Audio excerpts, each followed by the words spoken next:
ગાયત્રીનગર વિસ્તારમાં રહેતા મેયર ભરતભાઈ બારડના ઘર પાસેથી પૂરપાટ ઝડપે જઈ રહેલ કારના ચાલકે રોડ પર પાર્ક કરેલ સ્કૂટર તથા મેયરની કારને અડફેટમાં લેતા મેયરના ભાઈ તેમજ ડ્રાઈવરને ઈજાઓ થતા સારવાર અર્થે હોસ્પિટલમાં ખસેડાયા હતા.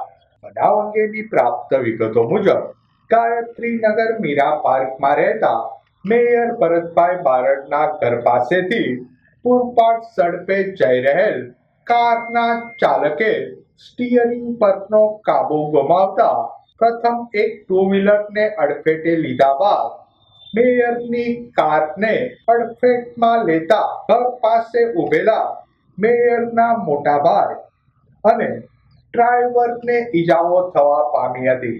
ઇજાગ્રસ્ત બંને ઈસમોને સારવાર અર્થે હોસ્પિટલમાં ખસેડાયા હતા.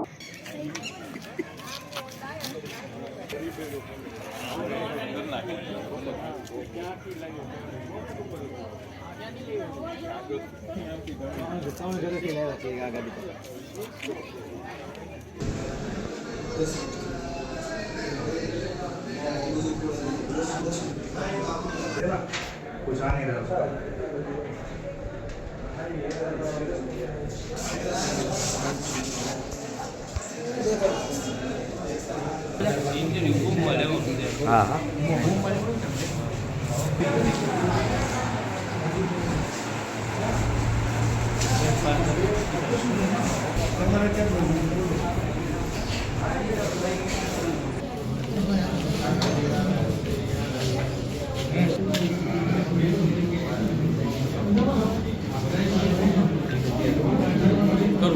મારા ઘર પાસે અકસ્માત બન્યો છે. મારી બા ગુજરી ગયાને આજે 12 દિવસ થયા. આજે કાયની ઉત્તર ક્રિયા હતી.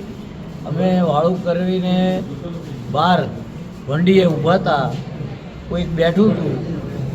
એમાં એક ગાડીવાળા ફૂલ સ્પીડથી, એટલી બધી સ્પીડથી કે આગલા ઘરેથી એક સ્કૂટર ઉડાડતા આવ્યા, મારી ગાડી ઉડાડતા આવ્યા. સામે એક બાજુ ગાડી પડેલી.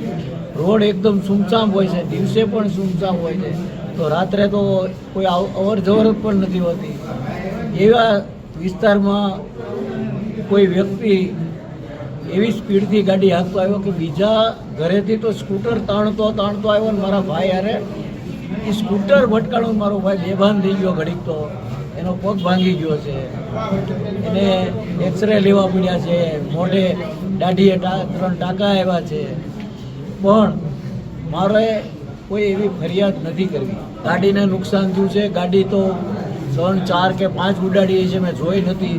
એની પોતાની ગાડી પણ કાબુ બહાર જો ન થઈ હોત તો એ સીધી ગાડી જાત તો ખૂબ નુકસાન થાય, ખૂબ. પણ એ વંડિયારે ભટકાણી એટલે કેટલાય બચી ગયા છે. નહીંતર ઘણું બધું નુકસાન થાય. સાહેબ, બીજા કોઈને આમાં વાગ્યું છે કે કાંઈ?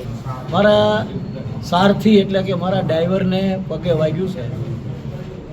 ખબર નથી રિપોર્ટ શું આવ્યો, પણ મારા ભાઈને પગે ફ્રેક્ચર અથવા તો પ્લેટ આવશે એવું રિપોર્ટ દેખાડે.